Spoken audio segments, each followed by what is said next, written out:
Hi friends, मैं आकांक्षा Sharma GK with आकांक्षा में आपका स्वागत करती हूँ। एमपीपीएससी प्री 2024 के लिए आज हम मध्य प्रदेश स्पेशल क्वेश्चन पढ़ने वाले हैं। ये 50 प्लस एमसीक्यू रहेंगे। बहुत ही शानदार ये प्रश्न है और हमारे एमपीपीएससी प्रीलिम्स की जो सीरीज़ चल रही है उसका नाम है पी सीरीज़। उसका हम 10वां भाग करने वाले हैं। इसके 9 वीडियो करवा चुकी हूँ। एमपीपीएससी प्री और पी सीरीज़ के नाम से मैंने प्लेलिस्ट भी बना दी। प्लेलिस्ट की लिंक भी डिस्क्रिप्शन बॉक्स में मिल जाएगी। इसके पहले के पूरे वीडियो देख लीजिएगा। पूरे वीडियो 2024 को टारगेट करके बनाई जा रही है, तो उसको ज़रूर फॉलो कीजिएगा। एक एक वीडियो, हर वीडियो अपने आप में बहुत इंपॉर्टेंट है। तो चलिए स्टार्ट करते हैं।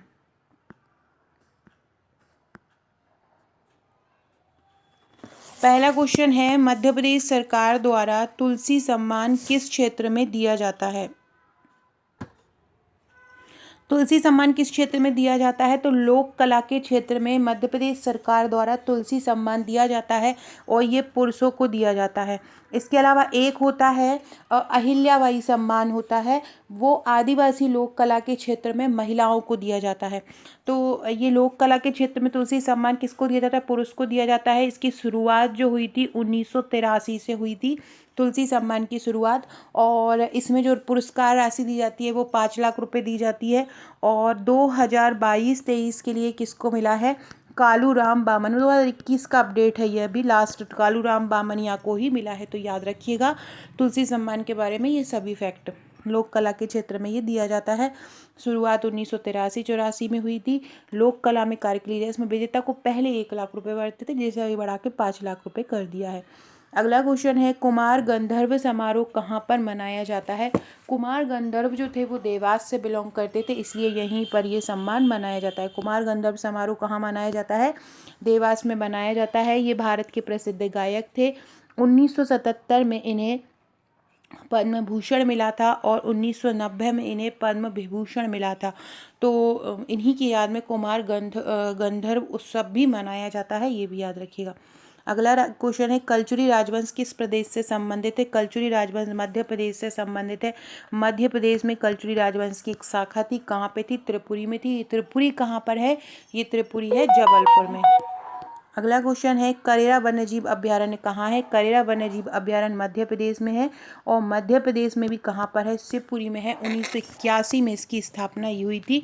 तो याद रखना करेरा वन्यजीव अभयारण्य कहाँ है? तो करेरा वन्यजीव अभयारण्य है मध्य प्रदेश के शिवपुरी में। इसके बारे में पढ़ लेते हैं। करेरा वन्यजीव अभयारण्य शिवपुरी में है। इसका क्षेत्रफल 202 वर्ग किलोमीटर है। इसमें 146 वर्ग किलोमीटर की प्राइवेट भूमि है। इसकी स्थापना 1981 में हुई और यह पक्षियों का क्षेत्र है। मतलब क्या है? यह पक्षियों का क्षेत्र माना जाता है। यहाँ ज़्यादातर पक्षी ही पाए जाते हैं, तो ये क्षेत्र माना जाता है। अगला है, माधव राष्ट्रीय उद्यान कहाँ है? माधव राष्ट्रीय उद्यान मध्य प्रदेश के शिवपुरी में है। यहाँ पे सांख्य सागर झील भी है, जिसको अभी हाल ही में रामसर स्थल घोषित किया है 2022 में। माधव राष्ट्रीय उद्यान शिवपुरी में है और ग्वालियर क्षेत्र में, दोनों में फैला है। उत्तर पश्चिम मध्य प्रदेश में है। 354 वर्ग किलोमीटर है क्षेत्रफल माधव राष्ट्रीय उद्यान का। यहाँ पर जंगल, पर्वत, घास के मैदान है। जैव विविधता संपन्न है। इसके अलावा यहाँ पर खैर, कलाई, थावड़ा आदि के पेड़ भी पाए जाते हैं। चिंकारा, चीतल, नीलगाय, सांबर, चौसिंघा भी माधव राष्ट्रीय उद्यान में पाया जाता है। तो याद रखिए माधव राष्ट्रीय उद्यान कहाँ पर है? शिवपुरी में है। फिर कमेंट करके बताइए माधव राष्ट्रीय उद्यान की स्थापना कब हुई थी? कमेंट सभी लोग किया कीजिए। कमेंट से क्या होता है ना, मुझे पता रहता है कौन कौन वीडियो देख रहे हैं। तो कमेंट सभी लोग जरूर किया कीजिए। Madhya Pradesh daily current affairs के लिए हमने करंट अफेयर्स की सीरीज़ स्टार्ट कर दी है 1 जनवरी से।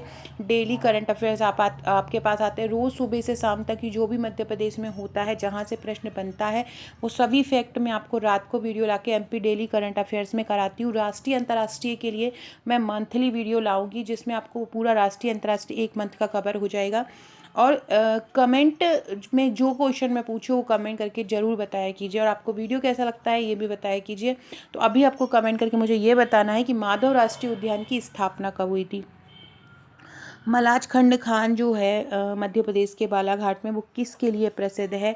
बॉक्साइट, तांबा, मैग्नीज या लाइमस्टोन? देखो, मलाजखंड मध्य प्रदेश की तांबे के लिए प्रसिद्ध है, बालाघाट जिले में है। और ये एशिया की सबसे बड़ी तांबे की खदान है। किसकी है?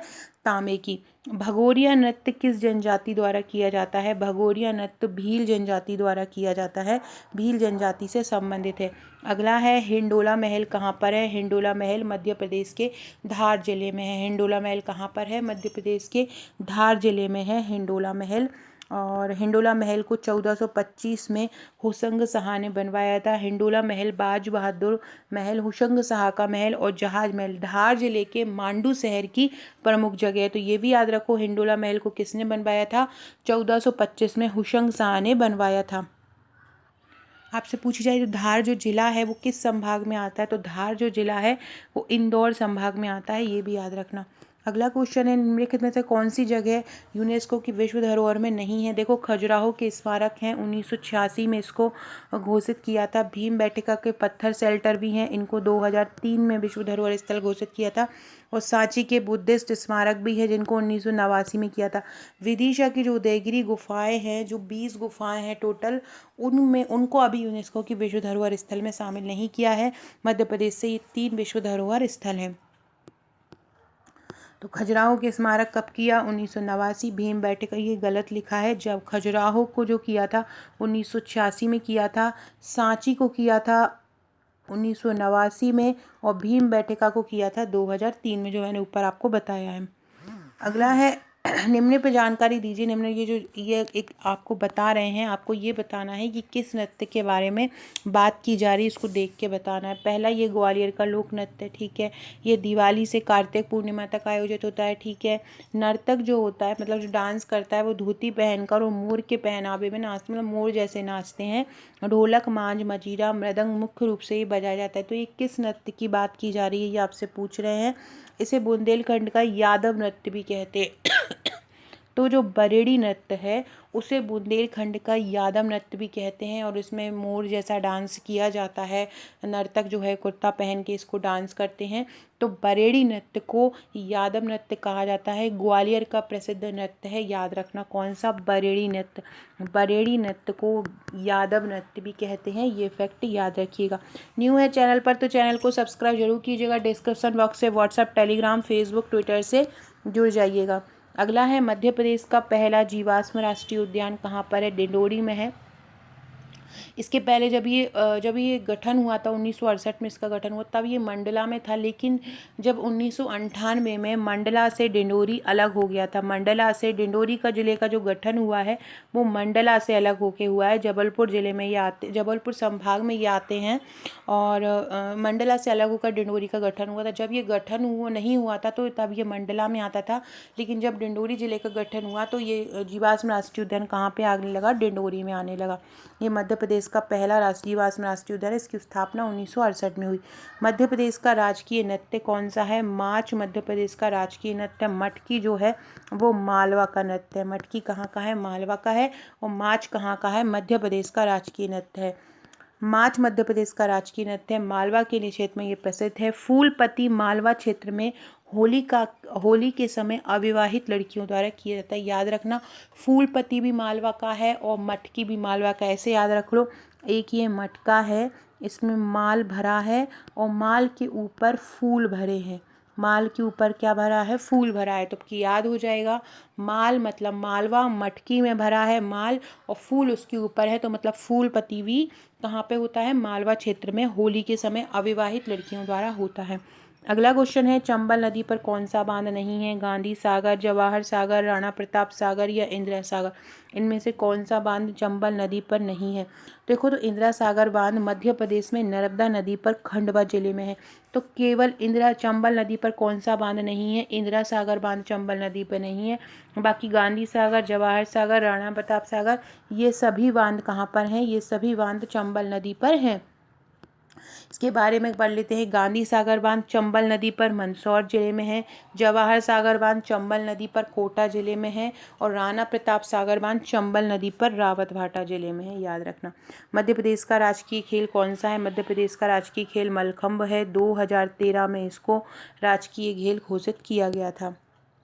Sanjay Gandhi thermal power plant Madhya Pradesh के किस जिले में है? संजय गांधी थर्मल प्लांट मध्य प्रदेश के उमरिया में है। कहाँ पर है? उमरिया में है। और इसकी जो क्षमता है संजय गांधी मेगावाट, संजय मेगा जो प्लांट है उसकी क्षमता है 1340 मेगावाट। कितनी है? 1340 मेगावाट है, याद रखिएगा। अगला क्वेश्चन है मध्य प्रदेश में कितने नेशनल पार्क है? मध्य प्रदेश में 12 राष्ट्रीय उद्यान है या 12 नेशनल पार्क हैं, याद रखिएगा। मध्य प्रदेश में कितने नेशनल पार्क हैं? 12 राष्ट्रीय उद्यान। इसके अलावा आपसे पूछें मध्य प्रदेश में प्रोजेक्ट टाइगर कितने हैं? मध्य प्रदेश में प्रोजेक्ट टाइगर हैं 7 प्रोजेक्ट टाइगर हैं मध्य प्रदेश में। और ये जो मतलब जो 7वां जो प्रोजेक्ट टाइगर है वो अभी बनाया गया है रानी दुर्गावती राष्ट्रीय उद्यान, और ये दमोह में है। इसके अलावा 12 राष्ट्रीय पार्क कौन कौन से हैं? सबसे पहला तो है बांधवगढ़ राष्ट्रीय उद्यान। ये जो बांधवगढ़ राष्ट्रीय उद्यान है 1968 में इसकी स्थापना हुई थी और 1993 में इसको जो है प्रोजेक्ट टाइगर के अंतर्गत शामिल किया था। दूसरा है कान्हा, ये मध्य प्रदेश का सबसे बड़ा राष्ट्रीय उद्यान है, कान्हा राष्ट्रीय उद्यान, और भारत के सबसे बड़े राष्ट्रीय उद्यानों में भी शामिल है। इसकी स्थापना 1933 में हुई थी और 1955 में इसको राष्ट्रीय उद्यान घोषित किया था, कान्हा राष्ट्रीय उद्यान को। इसके बाद है पेंच राष्ट्रीय उद्यान। पेंच मध्य प्रदेश के सिवनी और छिंदवाड़ा में फैला हुआ है। इसकी स्थापना 1975 में हुई थी पेंच राष्ट्रीय उद्यान की। इसके बाद है सतपुड़ा राष्ट्रीय उद्यान। 1981 में सतपुड़ा राष्ट्रीय उद्यान की स्थापना हुई थी, होशंगाबाद जिले में है। संजय अभी हमने पढ़ा है, और इसका स्थापना 1981 में हुई थी। और संजय राष्ट्रीय उद्यान जो है अपने बाघ तेंदुए के कारण प्रसिद्ध है। माधव नेशनल पार्क 1959 में स्थापना हुई थी, शिवपुरी जिले में ये फैला है, और यहाँ पे माधव सागर झील भी। इसके अलावा अगला है वन विहार राष्ट्रीय उद्यान। वन विहार राष्ट्रीय उद्यान की स्थापना 1979 में हुई थी, और ये मध्य प्रदेश का सबसे छोटा राष्ट्रीय उद्यान है, लगभग 4.5 वर्ग किलोमीटर इसका क्षेत्रफल है। अगला है फॉसिल राष्ट्रीय उद्यान, ये जो जीवाश्म राष्ट्रीय उद्यान कहा जाता है, और डिंडोरी में अभी हमने पढ़ा है 1983 में ये इसको राष्ट्रीय उद्यान बना दिया था। और पन्ना नेशनल पार्क है, ये 1981 में स्थापित है। पन्ना नेशनल पार्क कूनो है, कूनो की स्थापना 2018 में हुई थी। कूनो राष्ट्रीय उद्यान जो 10वां है उसकी स्थापना 2018 में हुई थी। फिर है ओमकारेश्वर राष्ट्रीय उद्यान। ओमकारेश्वर राष्ट्रीय उद्यान की स्थापना 2004 में हुई थी, खंडवा जिले में है ओमकारेश्वर। फिर है डायनासोर राष्ट्रीय उद्यान। डायनासोर जीवाश्म राष्ट्रीय उद्यान। डायनासोर जीवाश्म राष्ट्रीय उद्यान बना था 2011 में। तो ये सभी फैक्ट याद रखिएगा मध्य प्रदेश के राष्ट्रीय उद्यान के बारे में, बहुत ही इम्पोर्टेंट है, तो इसको याद रखिएगा। अगला क्वेश्चन है मध्य प्रदेश में कितनी राज्यसभा सीटें हैं? तो मध्य प्रदेश में राज्यसभा की सीटें हैं 11। मध्य प्रदेश में 11 राज्यसभा की सीटें हैं। राज्यसभा का जो गठन किया जाता है संविधान के अनुच्छेद 80 के तहत राज्यसभा का गठन किया जाता है, और भारत में जो राज्यसभा है उसमें टोटल 250 सीटें हैं। और मध्य प्रदेश से कितनी सीटें हैं? तो मध्य प्रदेश से इसमें सीटें हैं 11, याद रखिएगा। अगला क्वेश्चन है मध्य प्रदेश में लोकसभा की कितनी सीटें हैं? मध्य प्रदेश में लोकसभा की 29 सीटें हैं। लोकसभा का जो गठन होता है अनुच्छेद 81 के तहत होता है, याद रखिएगा। आर्टिकल 81 अनुच्छेद 81 के तहत इसका गठन होता है, और 550 सीटें इसमें हैं हो सकती हैं। और मध्य प्रदेश से कितनी है? 29 हैं, जिसमें से मध्य प्रदेश में 6 एसटी के लिए दी गई हैं और 4 एससी के लिए दी गई हैं। टोटल 10 सीटें जो हैं एससी और एसटी को दी गई हैं, तो ये फैक्ट भी याद रखिएगा। एशिया की सबसे बड़ी सोयाबीन की फैक्ट्री कहाँ पर स्थित है? एशिया की सबसे बड़ी सोयाबीन की फैक्ट्री उज्जैन में है। 2011 की जनगणना के अनुसार मध्य प्रदेश में सबसे ज़्यादा जनसंख्या कहाँ पे है? इंदौर सबसे ज़्यादा जनसंख्या वाला जो है संभाग है, और जिला भी सबसे ज़्यादा जनसंख्या वाला है। आदमगढ़ की पहाड़ियाँ किस ज़िले में हैं? आदमगढ़ की पहाड़ियाँ होशंगाबाद ज़िले में हैं, और होशंगाबाद के बाद इसी में पहले ये सीहोर में आता था। होशंगाबाद सीहोर ज़िला इसी में ही आता था, तो पहले ये सीहोर ज़िले में मतलब सीहोर ज़िले में इसको पाई गई थी, लेकिन ये प्रारंभ से ही चला जाएगा। अगर सीहोर ऑप्शन में नहीं होगा तो आप होशंगाबाद ऑप्शन लगाइएगा। आदमगढ़ की पहाड़ियाँ होशंगाबाद ज़िले से 2 किलोमीटर दूर हैं। यहाँ कई ऐतिहासिक गुफाएं और पत्थर के शिलालेख हैं। क्षेत्रफल के आधार पर मध्य प्रदेश का सबसे बड़ा जिला कौन सा है? पहले छिंदवाड़ा था, लेकिन जब जो 54वां जिला बना है पांडुर्ना, उसके बाद मध्य प्रदेश का सबसे बड़ा जिला शिवपुरी हो गया है। 10,666 वर्ग किलोमीटर इसका क्षेत्रफल है। दूसरे नंबर पर जिला हो गया है बैतूल, और तीसरे पे जो आ गया है शिवपुरी के बाद आ गया है दूसरे नंबर पे सागर, तीसरे नंबर पर आ गया है बैतूल, और चौथे नंबर पर आ गया है छिंदवाड़ा। तो इसके छिंदवाड़ा का क्षेत्रफल पहले 11,815 था, लेकिन अब इसका क्षेत्रफल कम हो गया है। मड़ीखेड़ा बांध कहाँ पर है? मड़ीखेड़ा बांध सिंध नदी पर है। मड़ीखेड़ा बांध कहाँ है? सिंध नदी पर है। और ये सिंध नदी कहाँ के सिंध नदी पर है? शिवपुरी जिले के है। यहाँ पे 60 मेगावाट का प्रोजेक्ट है। अगला है, मध्य प्रदेश में से किसने पार्लियामेंट्री अवार्ड नहीं जीता? अटल जी ने भी जीता है, सुषमा स्वराज ने भी जीता है, अर्जुन सिंह जो मुख्यमंत्री रहे हैं उन्होंने भी जीता है, लेकिन शिवराज सिंह ने जो है पार्लियामेंट्री अवार्ड नहीं जीता है। याद रखिएगा, इसके बारे में पढ़ लेते हैं। शिवराज सिंह चौहान ने पार्लियामेंट अवार्ड नहीं जीता है। अटल बिहारी वाजपेयी ने 1994 में जीता है, अर्जुन सिंह ने 2000 में जीता है, और सुषमा स्वराज ने 2004 में यह पुरस्कार जीता है। उज्जैन शहर किस नदी पर है? क्षिप्रा नदी के तट पर है। यहाँ पर मेला भी, जो कुंभ का मेला लगता है, और ये धार जिले में विंध्य श्रेणी से शुरू होती है, क्षिप्रा श्रेणी, और बाद में चंबल जिले में मिल जाती है। चंबल की ये सहायक नदी है। ठिठुरता हुआ गणतंत्र के लेखक कौन है? ठिठुरता हुआ गणतंत्र के लेखक हैं हरिशंकर परसाई। कौन है? हरिशंकर परसाई है ठिठुरता, ये भारत के प्रसिद्ध लेखक है। किस मध्य प्रदेश के लेखक ने विकलांग श्रद्धा के दौर के लिए साहित्य अकादमी पुरस्कार जीता है? तो हरिशंकर परसाई ने जीता है। किस मध्य प्रदेश के लेखक ने विकलांग श्रद्धा के दौर के लिए साहित्य अकादमी पुरस्कार जीता है? हरिशंकर परसाई ने जीता है। फ्रेंड्स, कमेंट करके बताइए जो हरिशंकर परसाई हैं वो किस जिले के हैं, इनका जन्म किस जिले में हुआ था, ये आप मुझे कमेंट करके बताइएगा। और जो हरिशंकर परसाई हैं उनको 1982 का साहित्य अकादमी पुरस्कार मिला था विकलांग श्रद्धा के दौर के लिए।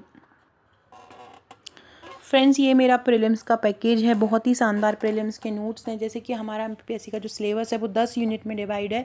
इस तरह से ये टोटल 10 बुकलेट बनाई गई हैं। साथ में एक करंट अफेयर्स की बुकलेट भी आपको दी जाती है। बहुत ही शानदार नोट्स तैयार किए गए, ईजी लैंग्वेज में, हैंड रिटन ये नोट्स। इसमें कुछ बुकलेट केवल प्रिंटेड हैं, जैसे कि यूनिट 2 हुई, यूनिट 4 हुई, यूनिट 1 हुई। बाकी की मोस्टली बुक पूरी हैंड रिटन है, और hand written fact easy language में आपको समझाया, हर एक फैक्ट को पॉइंट बनाकर कवर किया है, ताकि आपको पढ़ने में आसानी हो। आप ये बुकलेट देख सकते हैं। ये टोटल आपको इस प्रकार से बुकलेट मिलती है। साथ में करंट अफेयर्स की बुकलेट मिलती है। इसके साथ आपको एक व्हाट्सएप का ग्रुप भी दिया जाता है, जहाँ पर हम आपकी तैयारी कराते हैं। उस व्हाट्सएप ग्रुप में महत्वपूर्ण क्वेश्चन दिए जाते हैं, करंट अफेयर्स के क्वेश्चन कराए जाते हैं। एग्ज़ाम के समय, एग्ज़ाम का जो लास्ट 1 मंथ रहता है, वहाँ रिवीजन इस ग्रुप में कराए जाते हैं।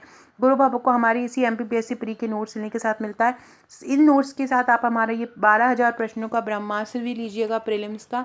इसकी सॉफ्ट कॉपी, हार्ड कॉपी दोनों उपलब्ध है। हार्ड कॉपी 1399 की है और सॉफ्ट कॉपी 499 की है। जैसे कि यूनिट मैंने बताया 10 यूनिट में डिवाइड है सिलेबस, तो हर यूनिट के जो 1000 बेस्ट क्वेश्चन है वो इसमें निकाले गए हैं, और साथ में ये करंट अफेयर्स फ्री दिया गया है। तो ये अगर आप लेना चाहते हैं हमारे प्रीलिम्स के नोट्स, तो आप मुझे व्हाट्सअप कर सकते हैं। टेस्ट के साथ भी आपको एक ग्रुप मिलेगा। अगर आपके पास नोट्स हैं तो आप हमारा प्रैक्टिस सेट अकेले भी परचेस कर सकते हैं। ये एमपीपीएससी 2024 का संपूर्ण पैकेज है। इसमें प्रीलिम्स हुआ, मेंस हुआ, इसमें प्रैक्टिस सेट सभी कुछ आ जाएगा। ये 58 बुकलेट का सेट है।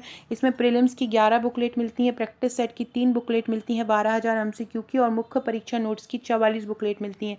जो इसमें 44 बुकलेट में से 12 बुकलेट 3 नंबर की मिलती हैं, 32 बुकलेट 5 नंबर की मिलती हैं, और 11 और 25 व्हाट्सएप के ग्रुप दिए जाते हैं। 5 नंबर और 11 नंबर की 32 बुकलेट मिलती हैं। जो हमारे मुख्य परीक्षा के नोट्स हैं वो प्रश्नोत्तर श्रृंखला में हैं, हस्तलिखित हैं, फ्लो चार्ट डायग्राम सहित हैं। हर टॉपिक को प्रश्नोत्तर तरीके से कवर किया है, ताकि आपको पता चले कि किस प्रकार से प्रश्न बनते हैं। तो ये हमारा पूरा 2024 का पैकेज है, प्रीलिम्स, मेंस और प्रैक्टिस सेट। तो अगर आप ये लेना चाहते हैं तो ये मेरा व्हाट्सअप नंबर है, इस पर मुझे हाय लिख कर भेज दीजिएगा, और जो भी आप लेना चाहते हैं वो मुझे बता दीजिएगा। अगला क्वेश्चन देखते हैं। अगला क्वेश्चन है, मध्य प्रदेश विधानसभा के पहले स्पीकर कौन थे? तो पहले स्पीकर या लोकसभा अध्यक्ष को स्पीकर बोला जाता है। तो मध्य प्रदेश विधानसभा के पहले जो अध्यक्ष थे वो कुंजीलाल दुबे थे, और वर्तमान में मध्य प्रदेश विधानसभा अध्यक्ष है नरेंद्र सिंह तोमर, 16वीं विधानसभा के ये अध्यक्ष हैं। तो मध्य प्रदेश विधानसभा के पहले स्पीकर कौन है? कुंजीलाल दुबे हैं। पंडित कुंजीलाल दुबे मध्य प्रदेश विधानसभा के पहले स्पीकर थे। इन्होंने 1 नवंबर 1956 से 7 मार्च 1967 तक कार्य संभाला, और जैसे ही मुख्य स्पीकर से हटे 1967 में वो प्रदेश के वित्त मंत्री बन गए थे। भगोरिया नृत्य किस जनजाति द्वारा होता है? भगोरिया नृत्य भील जनजाति। ध्रुपद केंद्र मध्य प्रदेश के किस स्थान पर है? ध्रुपद केंद्र मध्य प्रदेश में भोपाल में है, और ये ध्रुपद गान सिखाने के लिए मध्य प्रदेश का एक संस्थान है। एक सेकेंड। बीना ऑयल रिफाइनरी की स्थापना कब हुई थी? बीना ऑयल रिफाइनरी की स्थापना कब हुई थी? ये बहुत बड़ी कंपनी है जो मध्य प्रदेश के बीना में स्थापित है। बीना जो कि सागर संभाग में आता है, और इसकी जो स्थापना है वो कब की गई थी? तो इसकी स्थापना 2010 में की गई थी। कब की गई थी इसकी स्थापना? इसकी स्थापना 2010 में की गई थी। ये मध्य प्रदेश के सागर डिस्ट्रिक्ट में आता है। बीना रिफाइनरी की स्थापना किस देश के सहयोग से की गई थी? ये क्वेश्चन भी बहुत ज़्यादा पूछा जाता है कि जो बीना रिफाइनरी है उसकी स्थापना किसके सहयोग से की गई थी। आपको याद रखना है, ये ओमान की सहायता से इसकी स्थापना की गई थी, और ये सागर में है। इसका जो स्वामित्व है वो भारत पेट्रोलियम कॉरपोरेशन लिमिटेड मतलब BPCL और भारत ओमान परिष्करणी लिमिटेड द्वारा किया जाता है। इसके लिए ओमान से कच्चे तेल का आयात किया जाता है। कहाँ से किया जाता है? ओमान से कच्चे तेल का आयात किया जाता है। याद रखिएगा, ये किसकी सहायता से बन रही है? ये ओमान की सहायता से बन रही है। बहुत ही इम्पोर्टेंट है, और 2011 में इसकी स्थापना हुई, ये भी याद रखिएगा। और जो BPCL के बारे में बात कर रही हूँ, ये BPCL भी आपका बहुत इम्पोर्टेंट क्वेश्चन है। ये जो BPCL है ये अधिकारी इसके भारत सरकार होती है, और इसका मुख्यालय जो है BPCL का मुंबई में है। इसके बाद ये ओमान ऑयल कॉरपोरेशन है। ये ओमान की राष्ट्रीय कंपनी है। इसका स्वामित्व अभी ओमान सरकार के पास है, और इसका जो मुख्यालय है वो मस्कट में है। तो ओमान ऑयल कॉरपोरेशन की सहायता से और BPCL की सहायता से इसकी स्थापना हुई थी। BPCL Bharat petroleum corporation limited, मुख्यालय मुंबई में है। स्थापना कब हुई? 2011 में हुई। अगला है, मध्य प्रदेश का सबसे छोटा अभयारण्य कौन सा है? मध्य प्रदेश का सबसे छोटा अभयारण्य है राला मंडल वन्यजीव अभयारण्य, और ये मध्य प्रदेश का सबसे छोटा अभयारण्य है, और ये कहाँ पर है? इंदौर में है। नौरादेही अभयारण्य सबसे बड़ा है। फ्रेंड्स, ये जो आकांक्षा 1957 है ये मेरी इंस्टाग्राम ID है। अगर आपने मुझे इंस्टाग्राम पर फॉलो नहीं किया है तो कर लीजिएगा। इसके अलावा handwritten.fire के नाम से मेरा एक और चैनल है इंस्टा पर, अगर आपने उसको भी फॉलो नहीं किया है तो उसको भी फॉलो कर लीजिएगा। फेसबुक पे मेरा अकाउंट है अक्सर 90.0 नाम से, या आकांक्षा शर्मा के नाम से भी आप मुझे फॉलो कर सकते हैं। राला मंडल वन्यजीव अभयारण्य मध्य प्रदेश का सबसे छोटा अभयारण्य। स्थापना 1989 में हुई थी। इंदौर जिले में है, और ये केवल 5 वर्ग किलोमीटर में फैला है। सिंगा और दालूजी मध्य प्रदेश के किस क्षेत्र के लोकगीत हैं? सिंगा और दालूजी निमाड़ क्षेत्र के लोकगीत हैं, और मध्य प्रदेश यह निर्गुणी तरीके से प्रसिद्ध है। बोम्बोलिया लोकगीत कहाँ के लिए प्रसिद्ध है? बोम्बोलिया जो लोकगीत हैं वो बघेलखंड क्षेत्र से हैं, और ये प्रसिद्ध हैं। गोंडवाना क्षेत्र मध्य प्रदेश के किस क्षेत्र में आता है? गोंडवाना दक्षिण पश्चिम मध्य प्रदेश में आता है, और इसमें दामोदर घाटियाँ, सोन घाटियाँ पड़ती हैं, साथ ही यहाँ राजमहल की पहाड़ियाँ हैं। तो याद रखना, गोंडवाना कहाँ आता है? दक्षिण पश्चिम क्षेत्र में। ग्वालियर घराना भारत के सबसे पुराने घरानों में से एक है। ये शास्त्रीय संगीत के किस क्षेत्र से संबंधित है? ग्वालियर घराना जो है वो ख्याल गायन से संबंधित है। ग्वालियर घराना किससे संबंधित है? ख्याल गायन से संबंधित है, और इसके जो प्रसिद्ध कवि हैं वो तानसेन हैं जो ग्वालियर से आते हैं। अमजद अली खां ये भी ग्वालियर के थे। ये क्या बजाते थे? किस क्षेत्र के लिए प्रसिद्ध थे? अमजद अली खान जो थे सरोद वादक, सरोद का वादन करते थे, और ये ग्वालियर के थे। इनका जन्म 1945 में हुआ था। राखी की चुनौती की रचना कहाँ पर कौन सी है? तो राखी की चुनौती की जो रचयिता हैं वो हैं सुभद्रा कुमारी चौहान। बिखरे मोती, राखी की चुनौती, ये सब सुभद्रा कुमारी चौहान की रचना है।